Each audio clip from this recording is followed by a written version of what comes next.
Hello friends, मैं हूं आप सभी का होस्ट और दोस्त विजय कुशाग्रे और लेकर आ गया हूं आप सभी का फेवरेट शो जिसका नाम है सेलेब मीट ओनली ऑन हैथ पे बीटीवी युवा, क्योंकि ये ज़माना है वी द यंगस्टर्स का।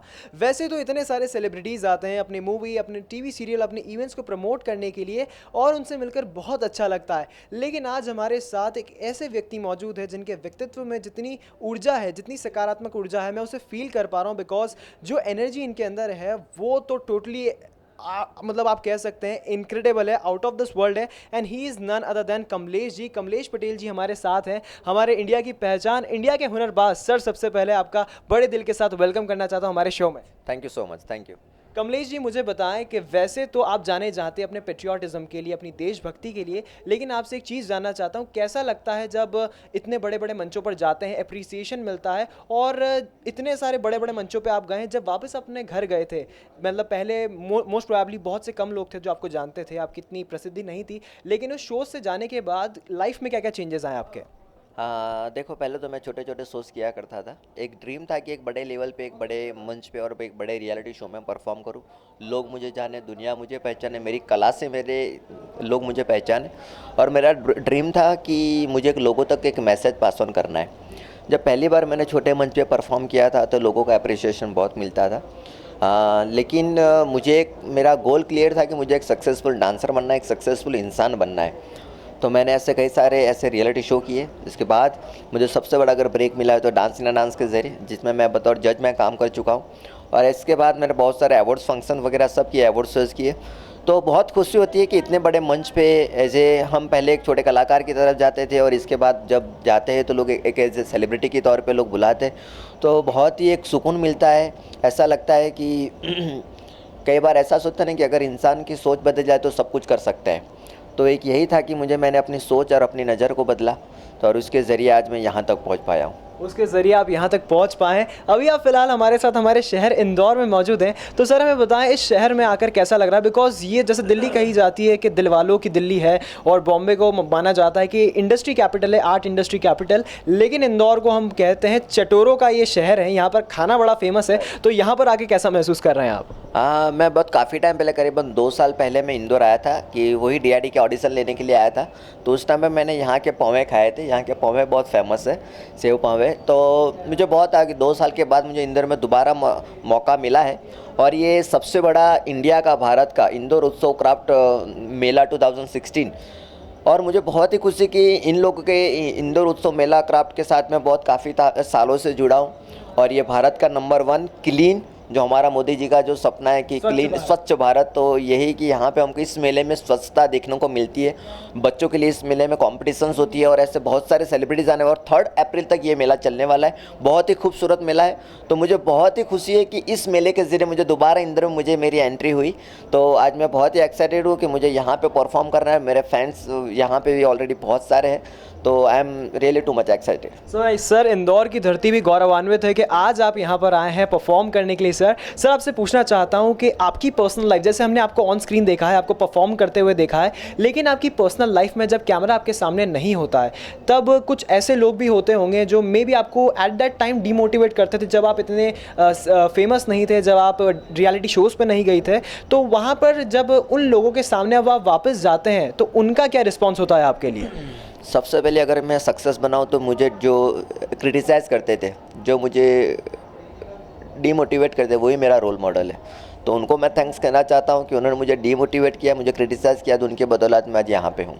तो जब मैं उनको मिलता हूँ तो उनको प्राउड फील था, या फिर इनसे बेटर, क्योंकि जब मैं एक रियलिटी शो डीआईडी का ही ऑडिशन दे रहा था, कई बच्चे ने मुझे बोला था कि तुम ये नहीं करोगे, मेरे पे हंसी उड़ा रहे थे।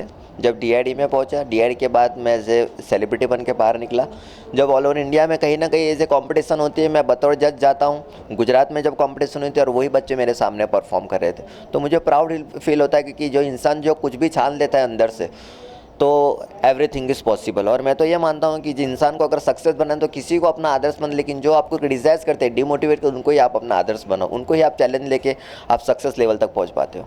क्या बात है! मतलब जो लोग आपको क्रिटिसाइज करते हैं, आप उन्हें अपना रोल मॉडल बनाएं और उस क्रिटिसिज्म को बिल्कुल पॉजिटिवली लें और एक अच्छे मुकाम पे पहुंचे। सर, मैं जानना चाहता हूं कि आपकी हॉबीज़ क्या है? जब आप फ्री टाइम में होते हैं तो ऐसा कौन सा काम है जो आप सबसे ज़्यादा करना पसंद करते हैं सर?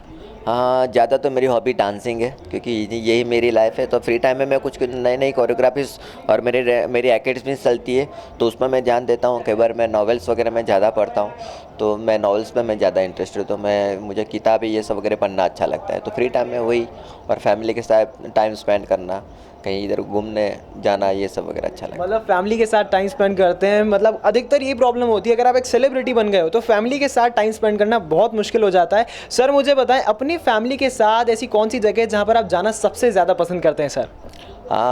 वैसे मैं अपनी फैमिली के साथ अब ऐसे शो में जाने के लिए ज़्यादा पसंद करता। जैसे मैं स्पेशली करीब मेरी शादी को 6 साल हुए, लेकिन अभी तक मैं अपनी वाइफ को कहीं ऐसी जगह पे नहीं घुमा के ले गई। लेकिन जब यहाँ पे सबसे सुंदर कि यहाँ पे मेले के नाम आता है, कल ही मैंने बात किया थी ऐसे मैंने, तो वो पहले रेडी हो गई थी, चलो मैं आती हूँ ऐसे।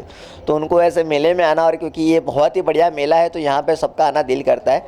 तो ऐसे पर्टिकुलर ऐसे कोई जगह नहीं है कि उनके हम लोगों के यही जगह पे जाके हमें अच्छा, लेकिन हम जहाँ कहीं जाते हैं वो जगह का जब हम जिस नज़र से, मैंने पहले बताया कि जिस नज़र से, तो वो जगह अपने लिए अच्छी बन जाती है। क्या बात है, मतलब एक बहुत ही पॉजिटिव मैसेज दिया है सर। हमारे पास due to shortage of time हमें यहाँ से जाना है, लेकिन हाँ जाते जाते आपकी तरफ से हमारे सारे व्यूअर्स, हमारी सारी ऑडियंस के लिए क्या मैसेज देना चाहते हैं सर आप? मेरे जितने भी यहाँ के इंदौर के ऑडियंस है, जितने भी ये चैनल्स के व्यूवर्स हैं, और ये मेले के ज़रिए मैं एक मैसेज देना चाहता हूँ कि हम लोग ये फास्ट लाइफ में बहुत डीमोटिवेट हो जाते, क्योंकि आज के जनरेशन में कंपटीशन भी इतनी चल रही है, तो लोग यंगस्टर्स से लोग ज़्यादा डीमोटिवेट हो जाते, हिम्मत हार जाते। तो उनको एक मैसेज देना चाहता हूँ कि एक शेर के ज़रिए के कमज़ोर होते हैं वो लोग जो अपने आप पे शिकवा किया करते हैं, कमज़ोर होते हैं वो लोग जो अपने आप पे शिकवा किया करते हैं, उगने वाले तो पत्थर का सीना चीर के भी उगा करते हैं। तो अगर आपके अंदर हिम्मत है, अगर आपके अंदर पॉजिटिव एनर्जी है, और ये देखो अगर ज़िंदगी में सक्सेस बनना है तो पॉजिटिव आप बनिए, तो अपने आप सब रास्ते खुल जाते हैं।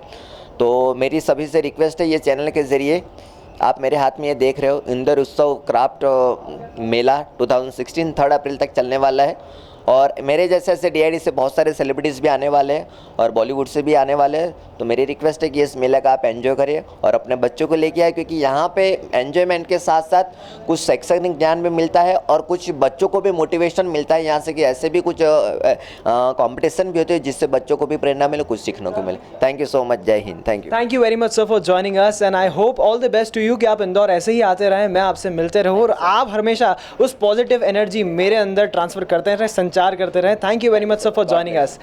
सो गाइस, जैसा कि आप सभी ने देखा कि आज आप सभी के लिए हम लेके आए थे कमलेश पटेल जी को, जो कि एक बहुत ही उम्दा कलाकार हैं और साथ में हमारे इंदौर की धरती पे आए थे। तो I am feeling proud to be an Indori. Well, जितने भी हमारे व्यूअर्स हैं, अब उन्हें टाइम आ गया है कि हमें फीडबैक देना है, तो फटाफट से हमें फीडबैक दें ऑन feedbackyuva@gmail.com पर कि आपको आज का हमारा ये सेलेब मीट का सेगमेंट कैसा लगा। अगर उन्हें हमें कहीं पर भी फॉलो करना है तो सीधे जाइए यूट्यूब पर, बस एक कीवर्ड टाइप करें, दैट इज हाथवे BTV युवा, और जितने भी शोज है सब आपके सामने आ जाएंगे, आप उन्हें एंजॉय कर सकते हैं। And the most important thing, Facebook का इस्तेमाल रोज करते हो, लेकिन अगर अभी तक HBTV युवा का ऑफिशियल पेज लाइक नहीं किया है तो पहले जाएं, उसे लाइक करें और साथ में आपके जितने भी ऑनलाइन फ्रेंड्स हैं उन्हें भी इनवाइट करें ताकि वो उस पेज को लाइक करें। So on this note, this is your Vijay Kushagra signing off with the camera person Manish Rao Jaga ji, but you guys keep watching Hathway BTV Yuva, क्योंकि ये जमाना है वही द पॉजिटिव लगवा यंगस्टर्स का।